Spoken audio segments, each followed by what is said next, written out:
I'm Laura Lewis from Canary Wharf Group. I'm the Salesforce business analyst, and I look after 2 Salesforce orgs and 3 Pardot instances. And I'm the sole owner and system administrator for all of them.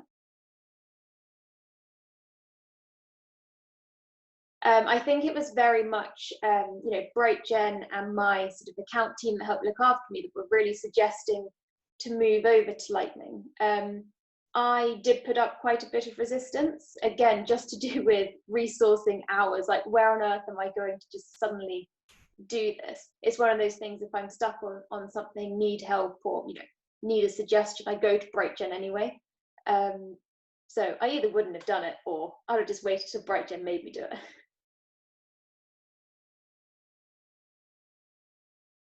I had some really good kickoff meetings, and obviously they kind of assessed the org and the impacts.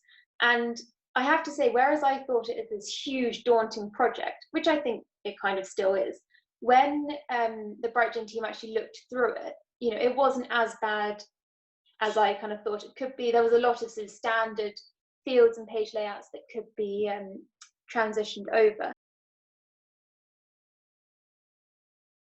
We were actually in the process of migrating as the whole lockdown happened. And as every business had to adapt, it was a really hard time for us. Internally, I had to transition a whole lot of users, nothing to do with Salesforce, but how to remote work. As a company, we're not a remote working setup.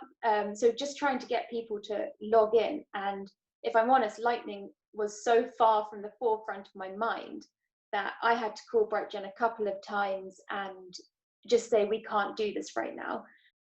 Luckily for me, they were fully understanding of the situation. I think, I wasn't the only one who was struggling with resourcing and hours, particularly during those first few weeks. So we had a bit of a delay, but actually when we came back, a bit more clear head, and we got it working. So without BrightGen, I wouldn't have done it.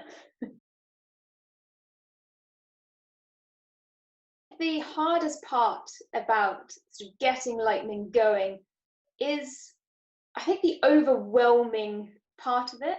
I think it's that, where do you actually start? I don't work with a team of people, so you can't sort of assign roles of who's testing what. It's, whose profile do you start testing with, which page do you start testing, and more. I think that's where BrightGen came in, because they could tell me easily the pages that were sort of, no issue, these are almost like for like, other than look and feel. But then they also told me the pages to actually sort of spend more time looking at. So at least in terms of priority, that was a big help. Otherwise, I just don't think you'd know where to begin.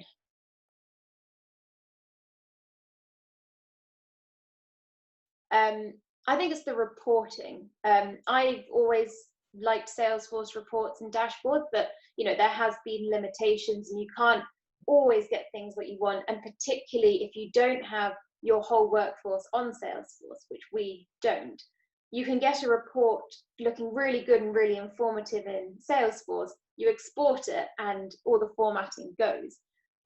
Whereas, I'm still early stages in Lightning, but you can get a lot more formatting to come out of the system. And actually, I think that's great, because it gets people's buy-in to Salesforce. It looks a bit more modern now, the system, and we've got some new teams, and I'm just hoping that they sort of adopt it well. It looks easy to use, it's informative, and yeah, as long as I get all the information to get some good reports, it'll work well.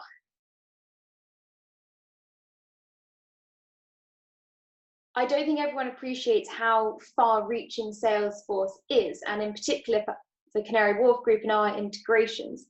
We link with a lot of other systems internally, so we can control our apartment availability that shows on the website via Salesforce.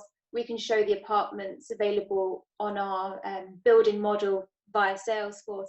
It links to our finance system. Our legal team use it to report.